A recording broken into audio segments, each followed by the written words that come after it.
All right, everyone. Thank you so much for bearing with us while we just worked through a technical issue. And thank you all for coming on a beautiful summer day in Seattle. We don't get that many of those, so it's very nice of you to all come inside, even though Seattle has offered up the sun, sort of, today. But you're here because you understand what a unique opportunity this is for us to have this conversation today with Alice Albright and with Adam Smith.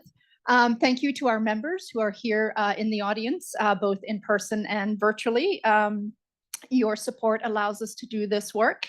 And if you are not a member of the World Affairs Council and you are here inside on a lovely summer day, you are definitely our people and should be members of the World Affairs Council. So you can go to our website, you can find a staff member, and we can sign you right up. Normally, I'd take this time to tell you about our upcoming programs, but again, with summer, we're not going to be doing anymore unless we get some other fantastic opportunities coming through.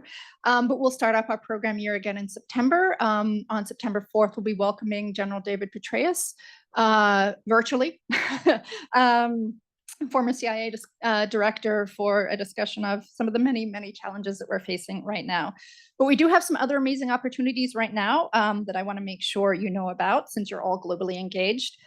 Later this month, we're going to be welcoming a group of teenage girls focused on STEM, and they'll be coming from the stands, Kazakhstan, Kyrgyzstan, Uzbekistan, Tajikistan, Turkmenistan, and Pakistan.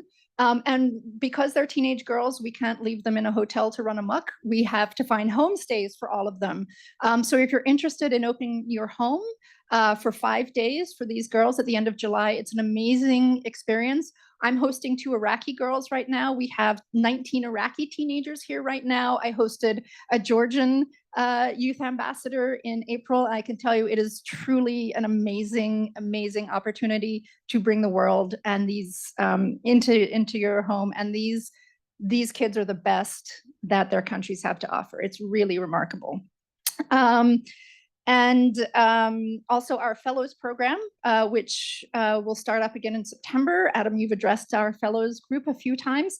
We're taking applications for that right now. Priority deadline is July 31st. I see a few former fellows in the audience today, so we have some folks you can ask questions to if you'd like. But turning to today's program, we have participants both in person and joining us virtually. If you're in person, you can ask a question the old-fashioned way and just raise your hand. If you are joining virtually, we'd like to make sure that you get a chance to ask questions. So please just put your question into the Q&A, not the chat, but into the Q&A. And then my team is going to send them to me on this tablet. I'm not going to be like doom scrolling news. I'm going to be checking for questions here, and I'll make sure to get those into the queue. And I would also like to welcome some participants from Georgia, the country, not the state, although Georgia is like a whole other country. And they're in Seattle right now on a congressional leadership program, and they're staying with families across Seattle while they are here. Welcome so much. And I'm also delighted to acknowledge Consul General So, the Consul General of the Republic of Korea here in Seattle, who in an earlier tour for the Foreign Ministry directed South Korea's humanitarian assistance programs. So welcome, Consul General So. So thank you, Alice and Adam, for joining us today. You all know, of course, that Adam Smith represents Washington's 9th Congressional District, a seat he has held since 1997.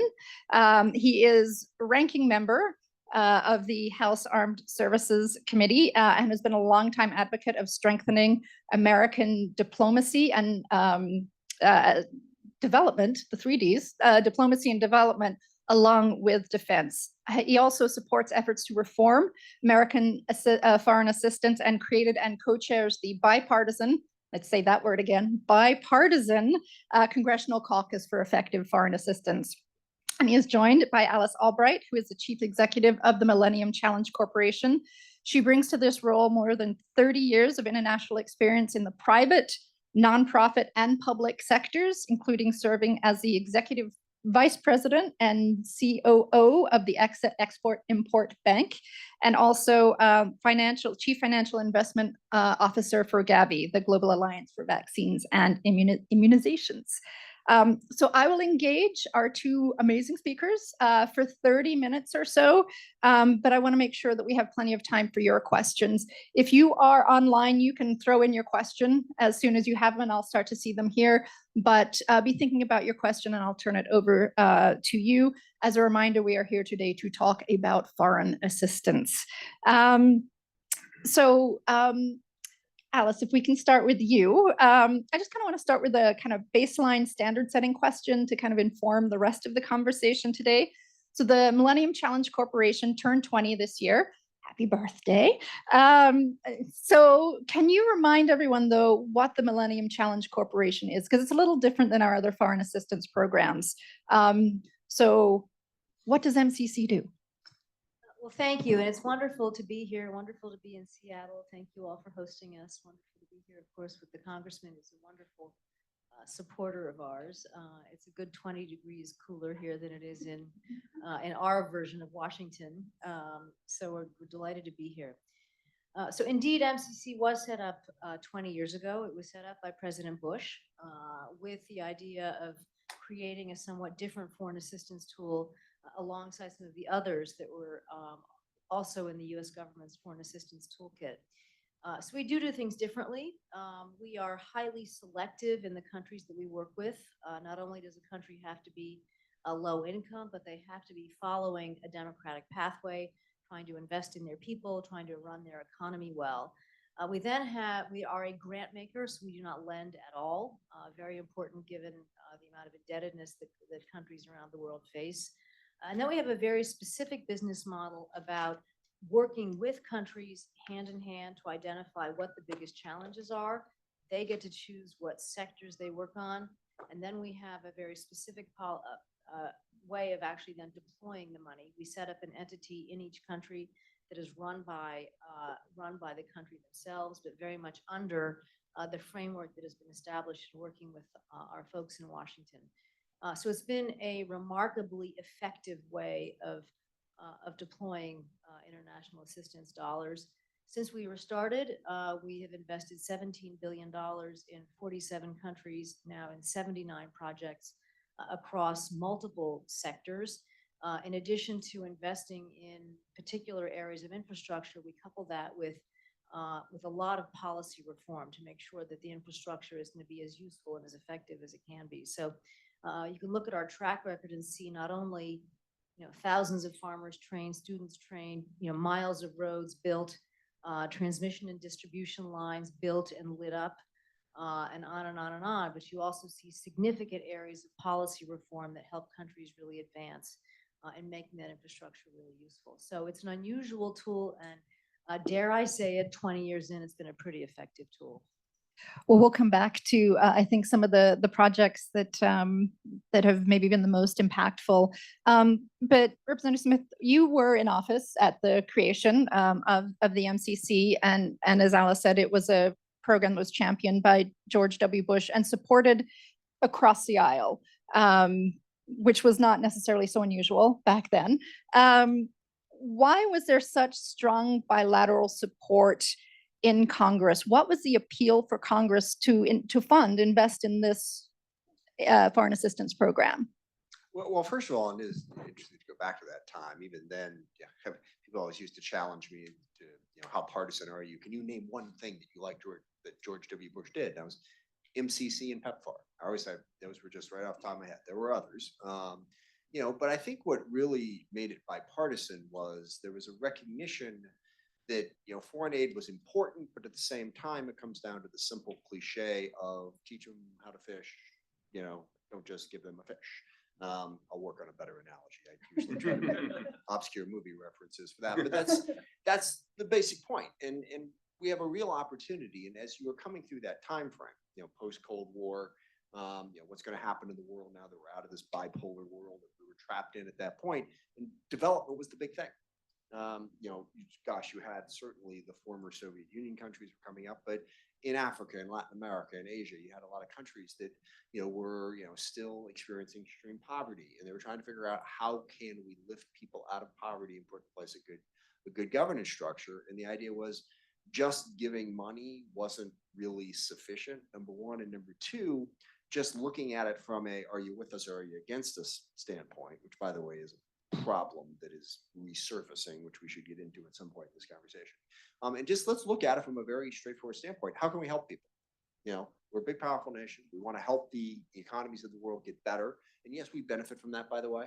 A stable, growing economy absolutely benefits, the largest market in the world, or the market that consumes the most at any rate in the world. And so we really looked at it from a very intelligent standpoint and understood that there were so many things that go into it. Certainly, I will yield to the MCC director for the specifics of that. But you need an education system, you need good governance, you need rule of law, you need a transportation system, you need water, you need all of these things. And so it was really a comprehensive good government model. Instead of just whack-a-mole, if you will, identify a problem, let's throw money at it. How can you build a sustainable structure in the developing world so that you can lift people out of poverty, give them a better life, and build a better, more prosperous world? And the MCC has really done a very good job of being rigorous about that, of setting standards and trying to build that more long-term solution. So I think you had, I don't want to stereotype the left and the right here, so I won't. But let's just say there was a bipartisan concern for how can we do development right. And I think George W. Bush showed tremendous leadership on getting us there. Well, if we can stick a bit for why we should do this and why, billions and billions in U.S. foreign assistance goes out to these countries and to lift people out of poverty. But why should foreign assistance be a U.S. policy priority? People look around and talk about all the problems we have at home. So why should we be investing in these other countries? And you talked a bit, you started talking about market access and growing markets. Sure, if I could, I have a four-part answer to that, which I can throw at you very quickly. Number one, not to be underestimated, is because it's the right thing to do. Okay, part of what has made America America, supposedly, is that as Joe Biden says, we're the only country that's ever been founded on an idea. We are presenting ourselves to the world as people who have values. And if you see people who need help and you're in a position to help them and you don't, then that undercuts that fundamental argument. It's just the right thing to do. If we can help people and we can, we should. That's number one. But if you want to get outside of that sort of fuzzy-headed, we should care about people thing, there are three very specific things. Number one, it contributes to greater stability in the world. Less war, less conflict. And as you might have noticed, we have a tendency to get dragged into those things, one way or the other. So if we have a more peaceful world, we benefit from that. Number two, economics. We want markets. Like we consume, I think we're still about 20% of global consumption is done by the US, largest, most prosperous economy in the world. More markets, better for us. You're able to sell things. And three, and I started saying this even before COVID, healthcare. If things fall apart in the world, it has a nasty tendency of spreading over to us. So there are concrete reasons for it to be in our self-interest to pursue this. And then again, I'll come back to where I started. It's the right thing to do, and we ought to do it. So what's your pitch to skeptics on the Hill for funding? What do you say to those who say we can't afford this? We can't afford to do this. I would completely agree with the congressman's four things, and I really start there. And I would endorse and subscribe to all of those. I then go on to a couple additional points. First of all, but I speak somewhat under your control because you're very much involved in all the appropriations processes, and we're grateful for your support. But if you look at how much money is actually going into foreign aid overall, it's a fraction of 1%. Some people think it's 25%. Yeah, it's not. It's a very, very, very small percentage. The payoff of that investment is huge. And it's some of the reasons that the congressman alluded to. It's better security. Problems tend to spread. If you don't get ahead of the problems, they end up costing more than had you gotten involved early on. So there's a clear return on investment logic to the overall prospect of international aid. Now, when you get down to YMCC, first of all, the US government has a range of all good tools in international development. They all do slightly different things and they fit together in a way that I think makes sense.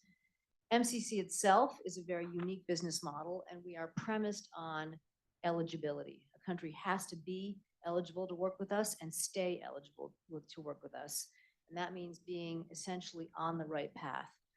The other thing that's very, I think, persuasive about our business model is the degree of incentive that's baked into it. So we, for all the countries that we could work with, we do an annual scorecard that measures whether or not we can work with them. And we publish every one of those scorecards every year on our internet, and all countries see how they're doing compared to other countries. And just that alone has an incredible incentivizing effect for the policy decisions that those countries make, should they want MCC money. Now, why would a country want MCC money? If you're looking around the world at overall aid flows, a significant part of it right now is coming from China, and that is principally loans, and it's loans at high interest rates. And so right now, many of the country partners that we work with are heavily in debt to China. China is now one of the largest, if not the largest, provider of official loans in the world. So we are a grant provider. We provide, when a country does become eligible, 300, 400, sometimes $500 million of grant money. That is incredibly persuasive. Our smaller program is sort of the $30 million range. So I think there's, once you've sort of gotten through the argument of why international aid, MCC's business model is a very persuasive tool, both for us in terms of how effective it is, but it's also very persuasive for our country partners. Well, since we've opened the China can, I guess let's go down that road. Boy, that was mixing up metaphors. So yeah, we are certainly not the only country to use non-military sources of power and foreign aid in particular to try to exert influence, to try to build bridges. For countries like China and Russia, say, malign actors, you talked about loans, but Congressman Smith, how are they using foreign assistance? I've got more China questions for you, don't worry. But how are they using foreign assistance to exert influence? And can large investments from the US, from agencies like the MCC, make a difference and create this alternative pathway for these countries? Yeah, there's a book-length answer to that question, which I'll try not to give. I want to make sure I balance it correctly, so I'll try not to go on too long, while also trying to be accurate. China is trying to expand their influence in the world. I mean, they are a rising power, sort of throwing around their weight a little bit, and that's not all evil, by the way. We once upon a time were a rising power trying to throw our weight around. We still are to some extent. So they're looking for influence, on a whole bunch of policy questions. Taiwan. Okay, we see this play out. You see countries change their position on recognizing Taiwan based on how dependent upon they are on China. There's all kinds of other conflicts out there in the world, and China is looking to curry favor. That, I think, is their primary motivation, and they're also looking to, same thing, expand markets. Think of all the American products that are just accepted as global. Coca-Cola, we went out there in the market, we made that happen. They want that for their products. They want to be able to build those relationships. Now, they're a little ham-handed in how they do it, in that they have a fairly coercive model to it, a sort of sense of superiority that they bring to it. And countries are starting to negatively react to that. They're getting caught in these debt traps. China did a thing in Argentina where they built this, they were going to do this joint project on an observation center. And they made a deal with Argentina, we'll build it, you get to work, part of it and everything. They built it and they said, get out of here. It's ours. Leave us alone. So they lie, okay, in terms of what they're going to do. And countries are starting to resent that. And it's making it a little bit more difficult, but they still bring money to the table. And the other part of this, which we haven't talked about, is forget the loans. The other thing is when you're looking to build a big project, like I think it was Colombia that I was in, where they're building a subway system, and they don't have the contractors in Colombia to do it. So they're looking for international contractors. China comes in with the low bid, best product. We can't compete with that. And so they're getting that leg up. So they're looking to spread that influence. Now, to the first point that I made earlier about not making this become a zero-sum game, I think one of the primary diplomatic challenges that all voters in our country should put to our presidential candidates, congressional candidates this year, is how you planning on getting along with China. All right, because everyone will tell you everything that they're angry about with China. And we go chapter and verse about how China's bad on this and China's bad on that, and we won't back down, blah, blah, blah, blah, blah. Do you want to go to war with China? Anybody? Okay. So how are you going to get along with them? All right. Because if you're not willing to go to war with them, all this tough talk about, well, they only understand strength. I was going to say, I always want to slap anybody who makes that argument, but that kind of undermines my point. It's not all people understand. Okay. So how are we going to get along with them? And I think there is an enormous opportunity here. If China gets more involved in the world, you don't have enough money to help every country you want to help. You just don't. Okay. China wants to play. Let's play. Let's do it in a productive, cooperative manner that actually helps the developing world move forward. And that is the opportunity I want to see us try to pursue. And I do understand that laying over the top of that is a competition. Okay. China's, coming, and they like to talk about how we're, in stage capitalism and the decline of the West is inevitable. I was actually sitting down with the Chinese consul right before this meeting, who's up here from San Francisco. 45th anniversary of normalization of relations with China, by the way. And I had this conversation. They're not going anywhere. We're not going anywhere. So let's forget about who's going to win, and let's figure out how the two largest, most powerful nations in the world can work together to make the world a more peaceful and prosperous place. And I think there's opportunity here, but we're a good distance from it. So I don't want it to be a zero-sum game. I want us to work towards how we can cooperate better to help countries with all those limitations that I threw out there. Sorry, that's one of those on the one hand, and then again on the other sort of things. So I want to make sure I was as clear as possible. So how does the MCC kind of navigate this? It's Actually fascinated by this question myself. okay. You're working with fragile countries who are also welcoming Chinese investments, or some of them have signed security agreements with China.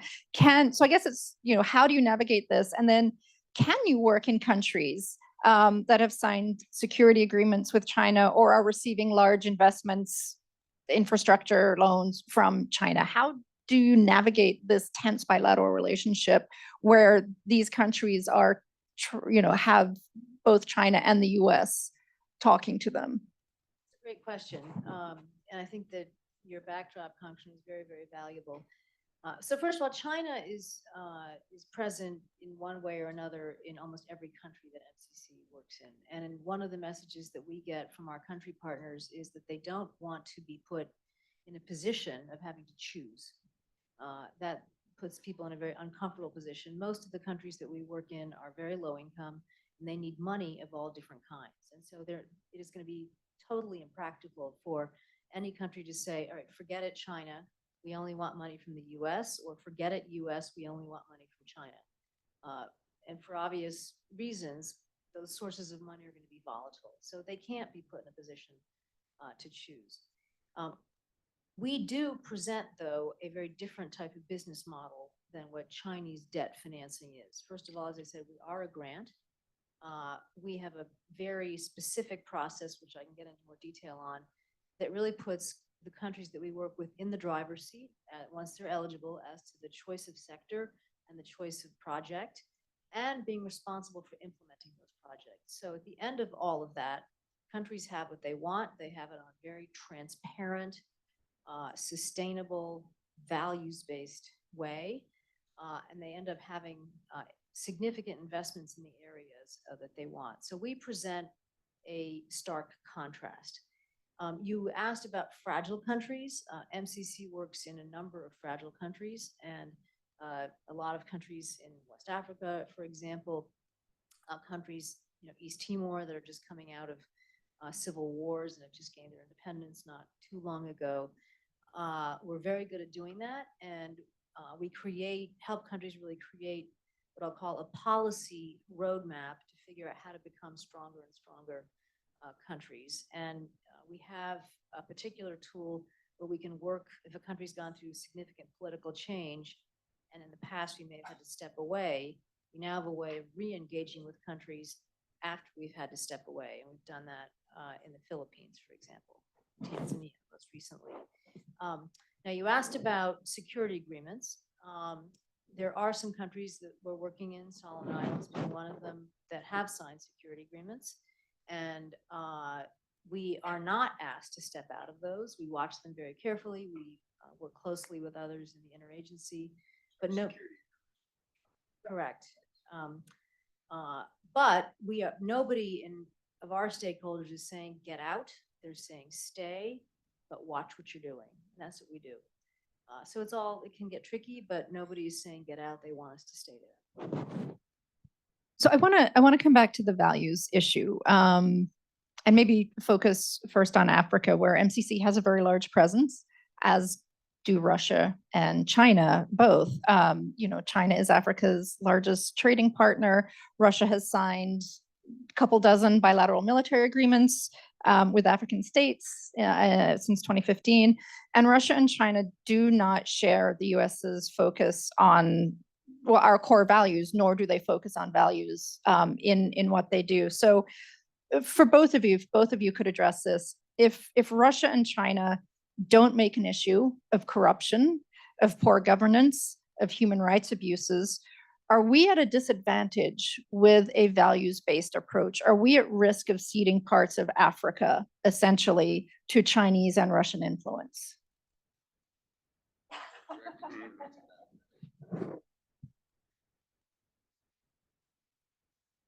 It's a very complicated question. You'd have to assess it country by country to country if you're going to really have, I think, a very accurate catalog of the answer to that. I know the way that we work is that we take the view that if we are using US taxpayer dollars to invest in other countries, we should be working with countries that are trying to be on a positive trajectory. We hope that that does not cede ground to others, but sometimes it may. I mean, there are countries, Niger is a tragic example, who have recently had a coup. Some people would say that Russia was in the background on that one, that have had a coup, where we have had to step away. But where a country has decided that they do want to be on a trajectory that is sort of aligned with overall US values, we are there and we are there big. But we don't win that every single time. We wished we did, but we don't. So we have work to do, but I think that the thing that's sort of critical is, does a country itself want to be on that trajectory? And when a country decides that it does want to be on that trajectory, we are there, and we're there in a big way. But it has to start with the country itself wanting to be on that trajectory and staying on that trajectory. Well, and I think that's really going to answer really important aspects to it. One of the things that I think we need to do in our foreign policy is we need to be less grandiose in our pronouncements. When I talk about values, and I said the right thing to do, I was talking about helping people. If you have people who are in poverty, you can help them get out of poverty. Let's go straight forward and do that. But I think this, and this is where I would be critical of George W. Bush, I think this whole idea that there was this perfect model of how to run a country, we knew how to do it, and we were going to get everybody else in the world to do it exactly the same. There's two big problems with that. Number one, it's incredibly unrealistic. Because you can look at any country in the world, you can look at the US by a variety of different standards and be critical of rule of law, be critical of equality in education, a whole bunch of different issues. So if you say, we're going to be here, wherever you go, they say, yeah, but you're working with this country and they're not there. So you're not going to be able to meet that standard. And second of all, it opens you up very much to the charge of being hypocrite, to being fake, to not being real, to people not really believing anything you say. Because if you say, our values are the bedrock of everything we do, democracy, freedom, opportunity, rule of law, people can say, yeah, well, you're working with that country, and they're not. So you're a hypocrite. So let's just take it down a notch in terms of what it is that we are going to be to the rest of the world. And say what we're trying to do. Look, we have an idea of where we're trying to get to. And it's greater freedom, greater equality. You're working towards it. You're never going to perfectly achieve it. Nobody perfectly achieves it, okay? I have this really extended analogy from a line from Once Upon a Time in Hollywood, which I'll try and spare you. It's about acting, okay? The goal of an actor is to give the best possible performance. You never actually achieve it, but it is in the pursuit that you are focused. And that, I think, is a better way to frame what we're trying to do. We're trying to pursue more equal opportunity, more freedom. We're aware of the fact that it's not going to be perfectly achieved, but we're working towards it. So it's set the expectation in the right place, and we work with the countries accordingly. I do think in this case, we do need to specifically call out Russia and China in part to build better partnerships, but also in part to try to get them to ultimately change their behavior, because they don't care about any of this. Okay, people criticize, well, the US says they care about human rights, but here's an example where it shows like they didn't. At least we have the conversation. China and Russia are very open about it. We don't care. Do what you want to do. In fact, Russia, if I may be brutal about it, their model is they're going to pick whatever dictator they can pick. They're going to put you in charge and say, look, we'll kill whoever you want us to kill. We don't care. All you got to do is give us resources. That's the deal. Well, that's not good for anybody. And I think we need to call them out on that. China sort of tiptoes up to that line as well. They don't provide as much security assistance, but they will say, you know, we'll come in, we'll build you your bridge, we'll build you your dam, we'll build whatever. You just got to give us, first of all the work around that so we get all the money, and you got to give us the resources from it. So I think we can make the case that you need to move more towards a value-based model without being so overwhelmingly, I don't know, perfectionist about it, unrealistic. And I think we need to start to develop our development policy along those lines, because right now we're just setting ourselves up for total failure. And then every time a country goes off the line a little bit, then it's like, you got to do something about it. We're going to cut them off. It makes it more difficult. So I would like us to build a little bit more flexibility into that approach, which also impacts economic sanctions.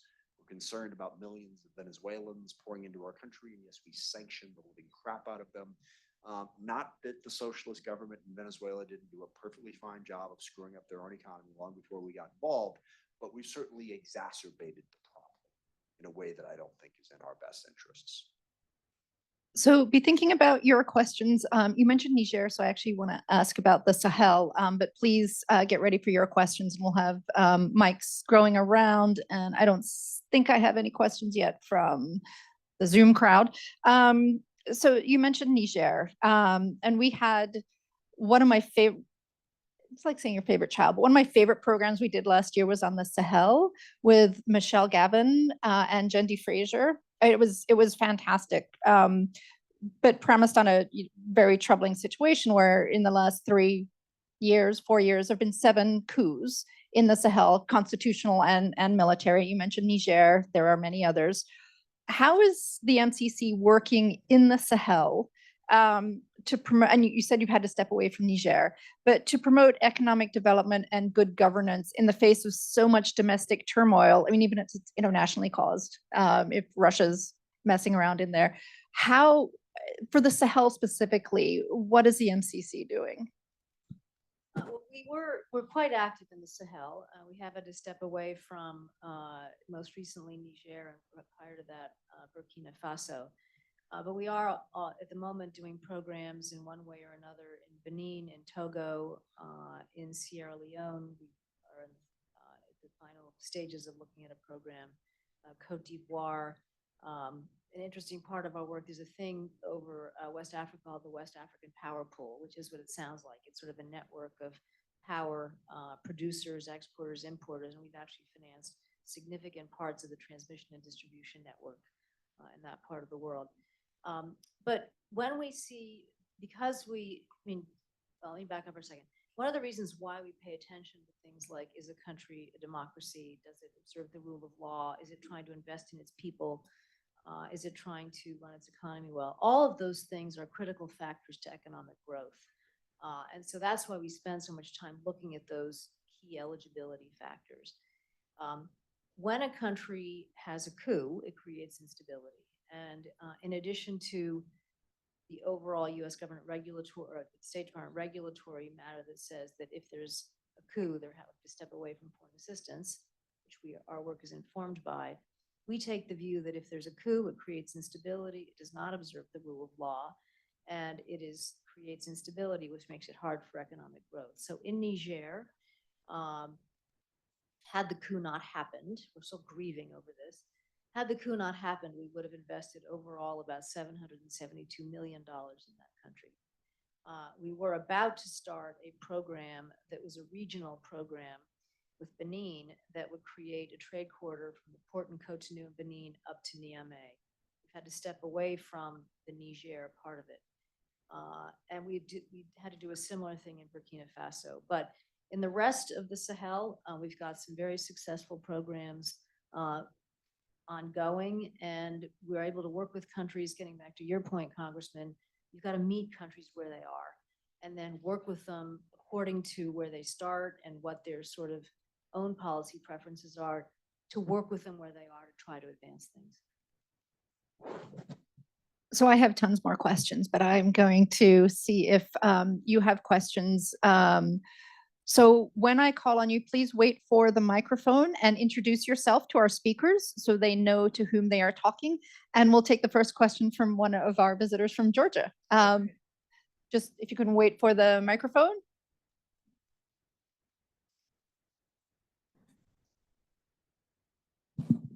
Hello, I'm Guanza from Georgia. I'm here for leadership program in Seattle.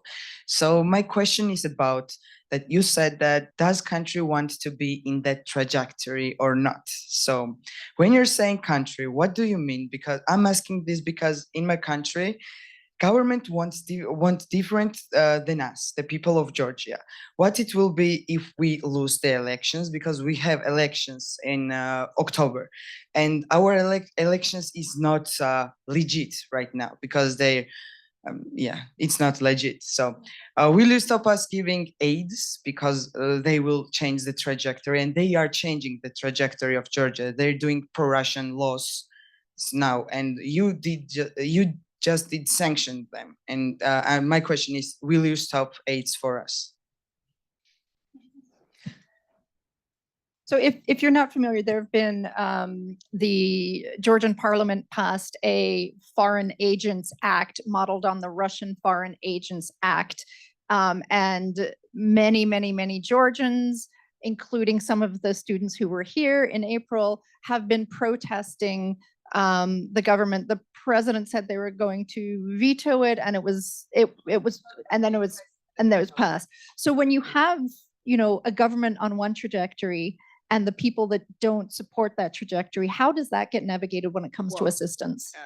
You can correct me if I'm wrong, but the thing about the MCC is they work with governments. Okay, so what happens is we can't work with the government. We can't work with the government. Just to be perfectly honest with you. Now we have a variety of different other foreign assistance programs that work with populations in different places, and within the U.S. government, we are always aggressively looking for ways to use development assistance, even if we don't love the way the government is running things. But the MCC is a direct relationship with the sitting government of a country, and there are certain minimum standards that need to be met in order to have that relationship. But you can correct me if I'm wrong on that. No, you're totally right. I mean, our counterpart is governments, but we spend a lot of time looking at whether or not governments are listening to their people and conducting elections, creating space for civil society, giving proper space to journalists to do their work. And if we get concerned about whether or not civil space is shrinking and elections are not conducted properly, that's one of the major sort of warning signs for us that we're concerned, because that's going to ultimately lead to instability and not be a condition for economic growth. So even though we would not, the Congressman is absolutely right, our counterpart would not be then working with the civil society and giving money to civil society organizations. We spend a lot of time looking at whether or not there's space for civil society organizations. And even if the MCC can't, others can. There are other USAID agencies that can still work directly with civil society and nonprofits. Yeah. By the far, yeah. Consul General So has a question. If we could get a microphone to her, please. Hello, as introduced by Jackie, I'm the NG So, Korean Consul General in Seattle. First of all, taking this opportunity, I really appreciate the foreign assistance program of the U.S.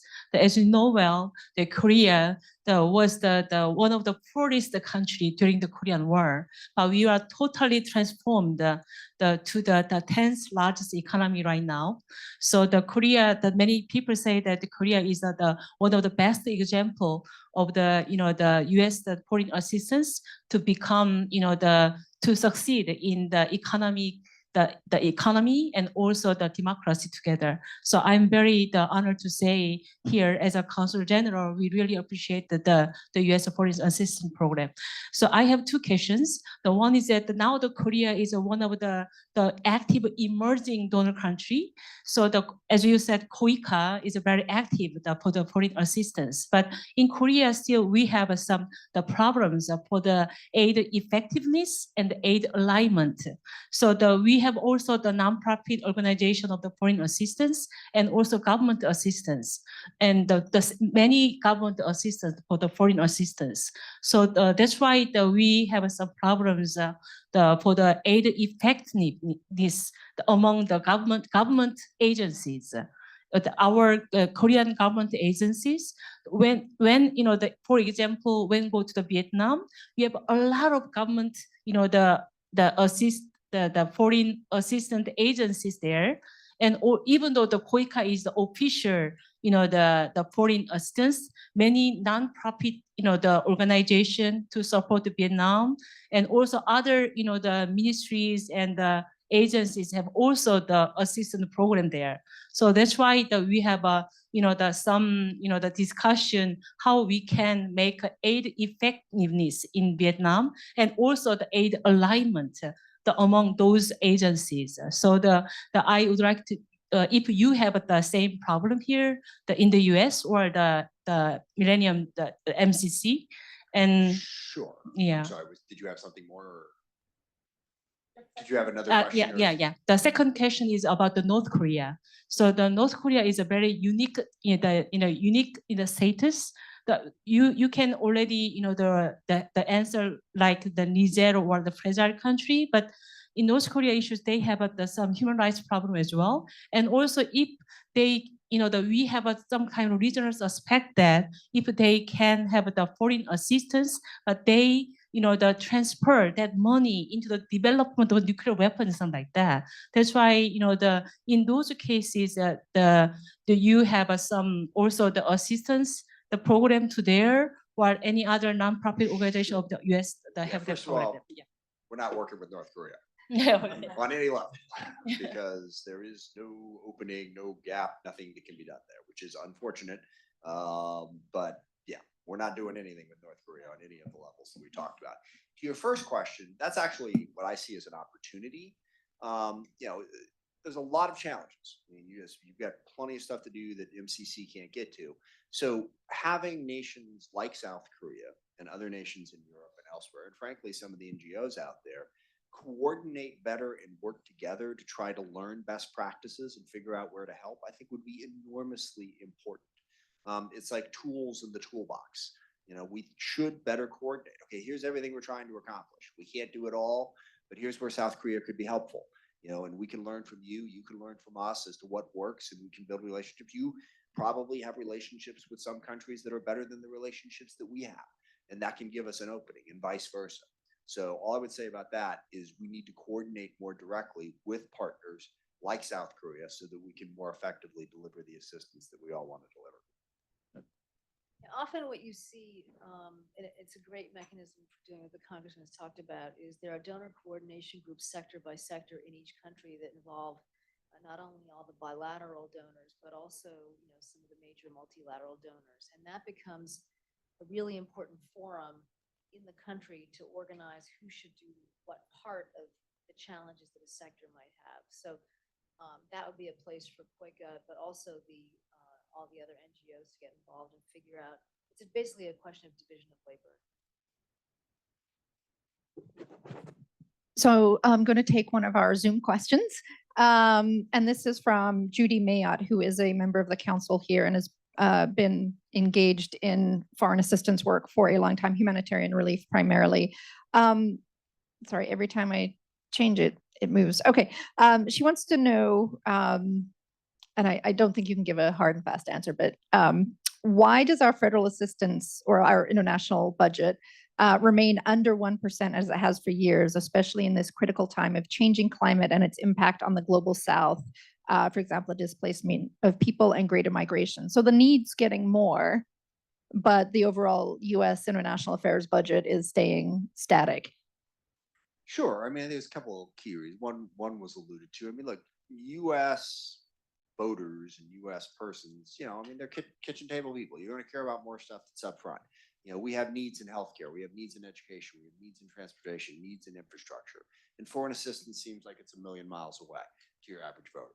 I mean, you will never see a campaign in the United States of America that runs on vote for me because I'm better on foreign assistance than my opponent. Literally never. Okay. And there's a reason for that, because that's not what voters pay attention to. So that's part of the challenge in getting people to pay attention to that. There are two other big reasons, however, that I think are worth focusing on. Number one is growing concern that the U.S. role in the world is not the positive that we all came to think that it was.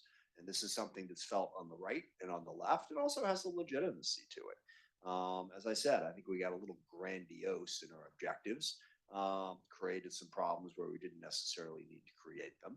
And a lot of history has spun out over everything that's happened since the end of World War II that has undercut the narrative of the U.S. as being this benevolent actor in the world trying to make the world a better place. And I think people have grown skeptical of what we're doing, where and why. And I think we have to address that skepticism.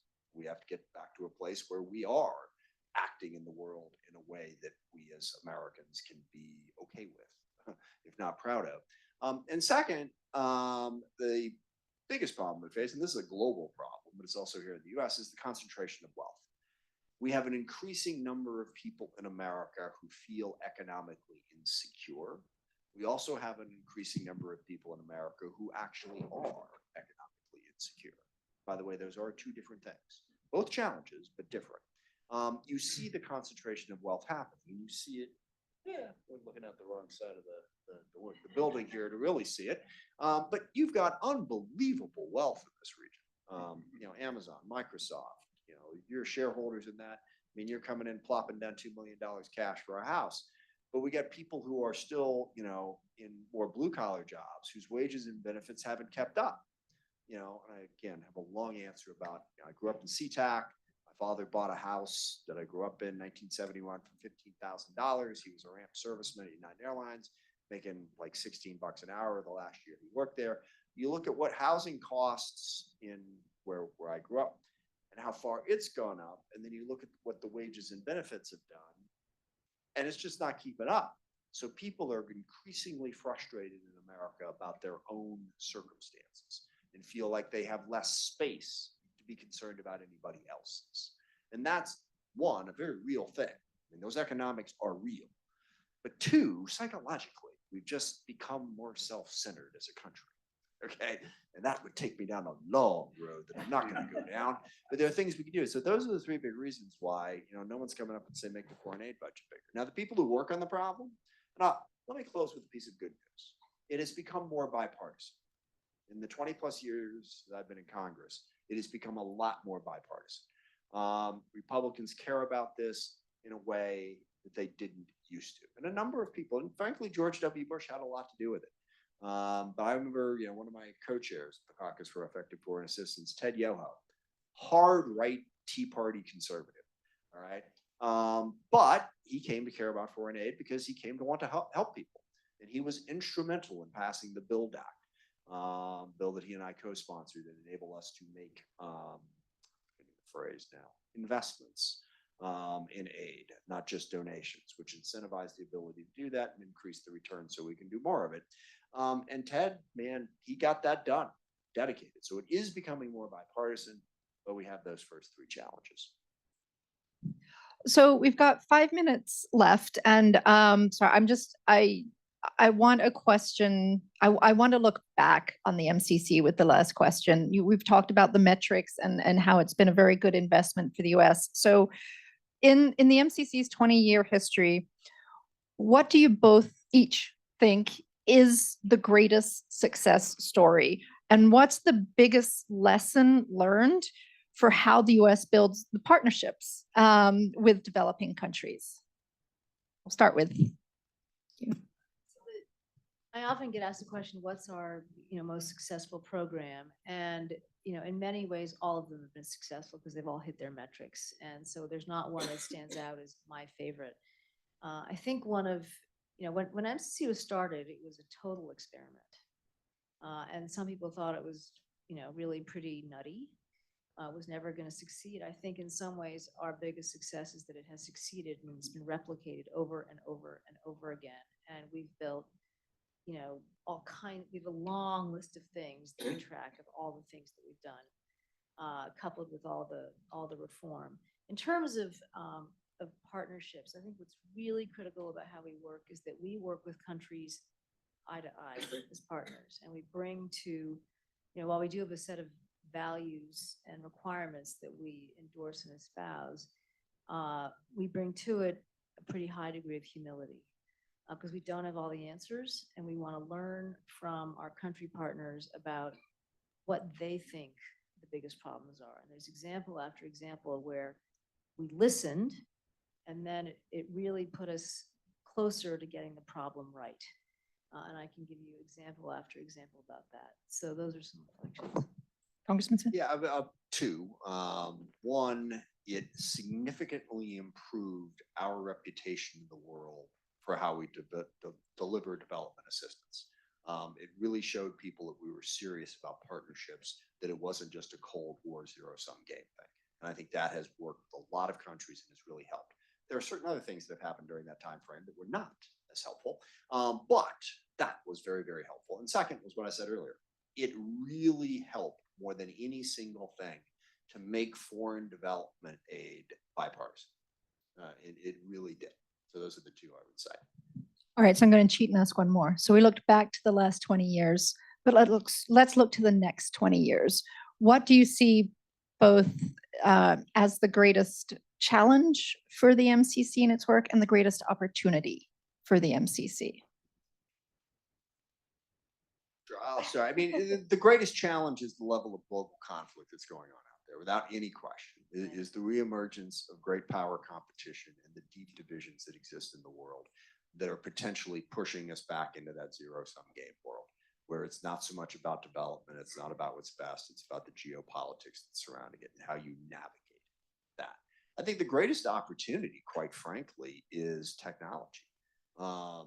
We have the ability to solve problems to a degree that we never would have imagined before, just because of computers, as AI develops, as quantum computing shows up, our ability to analyze and look at options and come up with solutions. I was in Saudi Arabia not long ago. 60% of Saudi Arabia's water now comes from desalination. Okay. 40 years ago, you would have said, well, that's not even possible. Technologies are giving us opportunities to find solutions to the problems that we face, which is not to say that we can't screw it up. We can, but it gives us the opportunity. Whereas before you just had a problem, it was like, nothing we can do about it. Gosh, now we've got resources and options that, even 20 years ago, much less 50 years ago, people working on these problems would have just killed to have had the opportunity to have. And the last word.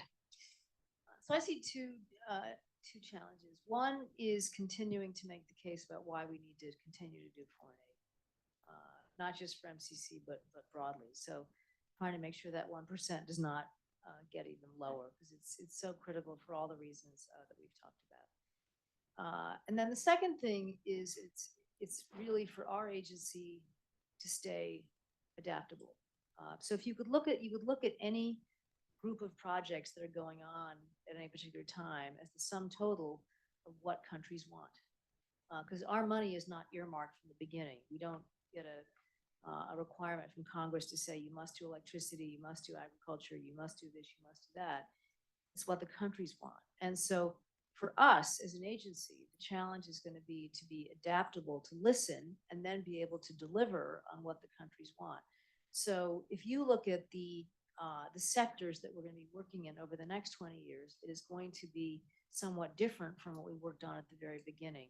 And I agree with you, Congressman. I think that one of the big changes we're going to see there is the role of technology and economic growth. And so we are going to have to begin to embrace a different set of areas of expertise to meet that challenge than what we did at the very beginning. But because we are so good at learning and so good at paying attention to the data and so good at bringing in institutions to help us on stuff, we will meet that challenge. I'm utterly confident about that. Well, we don't always get to end our programs on a positive note. So I always appreciate it when our speakers take us out on a positive note. So I'd like to thank Perkins Coie again for hosting us today, and please join me in thanking our terrific speakers.